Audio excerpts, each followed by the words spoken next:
Salut à tous, c'est Kazoo et bienvenue dans ce 7ème épisode d'AK1. Dans ce nouvel épisode, on va parler de Babylone. Alors Babylone, c'est le nom d'une ville qui a vraiment existé. Et ouais, en fait, si elle existe encore, elle est située en Irak, à 100 km au sud de Bagdad.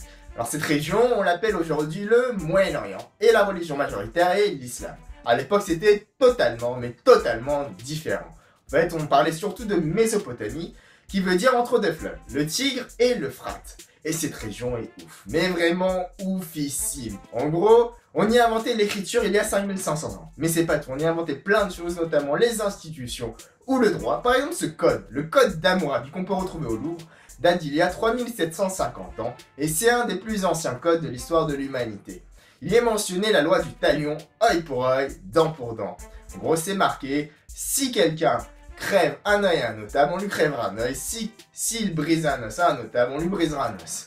J'ai surtout l'impression qu'ils aimaient bien les notables. Mais alors, pourquoi cette région s'est autant développée? Alors, tout simplement parce que c'est une région très fertile. Et ouais, c'est parfait pour l'agriculture. Et c'est dans cette région qu'on retrouve Babylone. Alors, Babylone, elle a commencé à se développer il y a 4000 ans.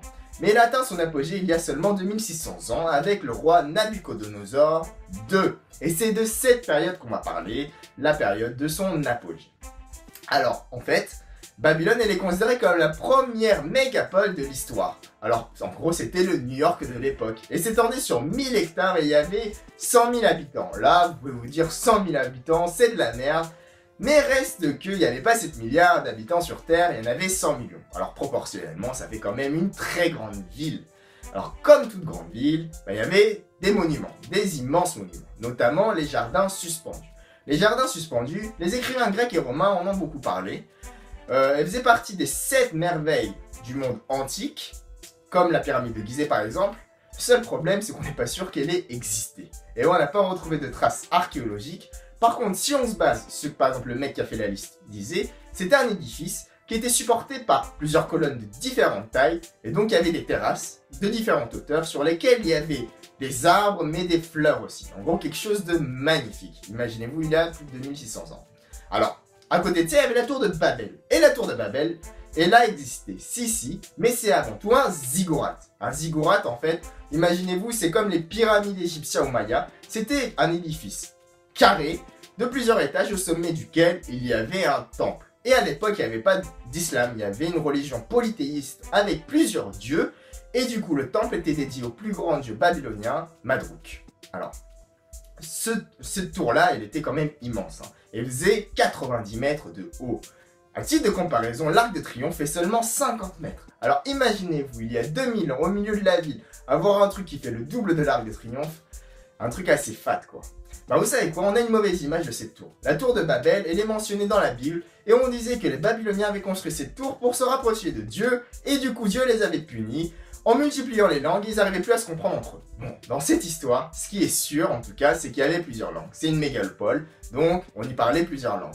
Bah pour quelle raison il y a cette mauvaise image de Babylone? Tout simplement parce que les Babyloniens ont vaincu et ont conquis le royaume de Judée, et du coup ils ont déporté les Juifs, notamment à Babylone, où ils ont pu voir ce ziggurat. Et les chrétiens aussi, ils ont été maltraités par les Romains, et le problème c'est qu'ils ont souvent comparé Rome à Babylone. Et ouais, Babylone c'était le premier grand empire, le premier grand civilisation de l'histoire. Et du coup, Jean, dans le dernier livre de la Bible, l'Apocalypse, parle de Babylone comme la mère des impudiques et des abominations de la terre. Voilà, ce qui est sûr en tout cas, c'est que c'était une grande civilisation. Maintenant, revenons au titre, Babylone, les maîtres du temps. Nous, on utilise un système à base 10. On a 10 doigts, on compte 10 par 10, on arrive à 100, on arrive à 200. Les ordinateurs utilisent un système binaire, 0, 1, 0, 1, 0, 1. Et les Babyloniens, vous savez quoi, ils avaient encore plus d'imagination. Ils avaient un base 60. Et ouais, 60 parce que, prenez votre pouce et comptez vos phalanges. Vous en avez combien? 12. Prenez les 5 autres doigts de l'autre main et faites la même chose. 5 x 12, 60. Alors 60, on l'utilise encore. Et ouais, nos 60 secondes, nos 60 minutes et nos 360 degrés en géométrie, et ben oui, ça vient des Babyloniens. Ils se sont pas arrêtés là. Bah vous savez quoi, les jours de la semaine, ils les ont nommés aussi, avec les astres qu'ils voyaient au-dessus d'eux. Alors, je vous propose de deviner ensemble.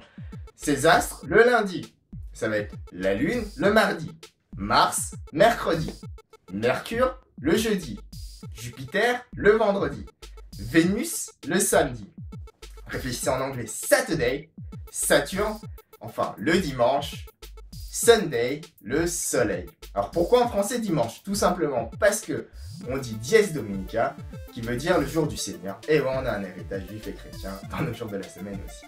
Bref, j'espère que vous avez aimé cet épisode. On se retrouve très vite pour un nouvel épisode à ne pas rater sur la D.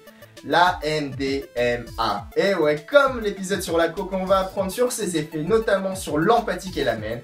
Et on va pouvoir différencier l'AD, la MDMA avec l'ecstasy. Alors pour ne rien rater aux prochaines sorties, n'oubliez pas de vous abonner, suivez-nous sur Facebook et Twitter. Si vous avez aimé l'épisode, n'hésitez pas à la partager autour de vous. Et surtout, n'oubliez pas que l'arme la plus dangereuse au monde est le savoir. Allez, peace les amis.